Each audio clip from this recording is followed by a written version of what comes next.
ഇപ്പോൾ തെരഞ്ഞെടുപ്പ് പ്രചാരണ രംഗത്ത് സജീവമായിരിക്കുന്നത് ഒറ്റ വിഷയമാണ്, ഡീൽ എന്നുള്ള കാര്യം.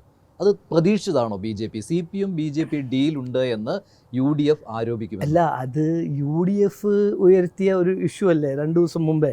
അത് എന്തുകൊണ്ട് എന്ന് നമ്മൾ ചോദിക്കണം. കാരണം ഒരു 10 ദിവസം മുമ്പേ ഞങ്ങളുടെ ക്യാമ്പയിൻ തുടങ്ങി. അത് നന്നായി വൈറലായ ഒരു ക്യാമ്പയിനാണ്. ഹോർഡിങ്ങും സോഷ്യൽ മീഡിയയിലും അത് ജനങ്ങൾ ഏറ്റെടുത്ത ക്യാമ്പയിനാണ്. അത് എന്താണ് ക്യാമ്പയിൻ? മതിയായി UDF LDF രണ്ടല്ല ഒന്നാണ്. ഇതാണ് ക്യാമ്പയിൻ. അതിൻ്റെ ട്രാക്ഷൻ കണ്ട് പേടിച്ചിട്ടാണ് ഈ ഒരു പുതിയ ഒരു ഹോട്ട് എയർ ബലൂൺ കോൺഗ്രസ് വിടുന്നത്. എന്താണ് ഹോട്ട് എയർ ബലൂൺ? അതിൽ ഒന്ന് പരിശോധിച്ചാൽ നോക്കാം എന്തൊരു ഡെസ്പറേഷനാണ്. ഹോട്ട് എയർ ബലൂൺ എന്താണ്? CPM BJP തമ്മിലൊരു അണ്ടർസ്റ്റാൻഡിങ് ഇടുന്നത്. ഇതെന്താണ്? ഇതിൻ്റെ പിന്നിൽ എന്താണ് ബുദ്ധി? ആരാണ് ഇത് വിശ്വസിക്കാൻ പോകുന്നത്? തൊട്ടടുത്ത് തമിഴ്നാട്ടിലൊരു ഇലക്ഷൻ നടക്കുന്നുണ്ട്. അവിടെ CPM കോൺഗ്രസ് ഒരുമിച്ച് മത്സരിക്കുന്നു, ഒരു മുന്നണിയുടെ ഭാഗമായിട്ട് മത്സരിക്കുന്നു.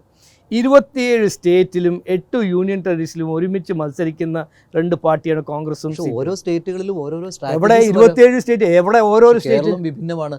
കേരളത്തിൽ LDF UDF അതിനിടയിൽ BJP വരുമ്പോൾ അതിപ്പോ കോൺഗ്രസ് പറഞ്ഞാൽ നമ്മൾ വിശ്വസിക്കണമെന്നുണ്ട്. അല്ലല്ല, അത് കോൺഗ്രസ് പറഞ്ഞാൽ നമുക്ക് വിശ്വസിക്കണമെന്ന് ഇല്ലല്ലോ.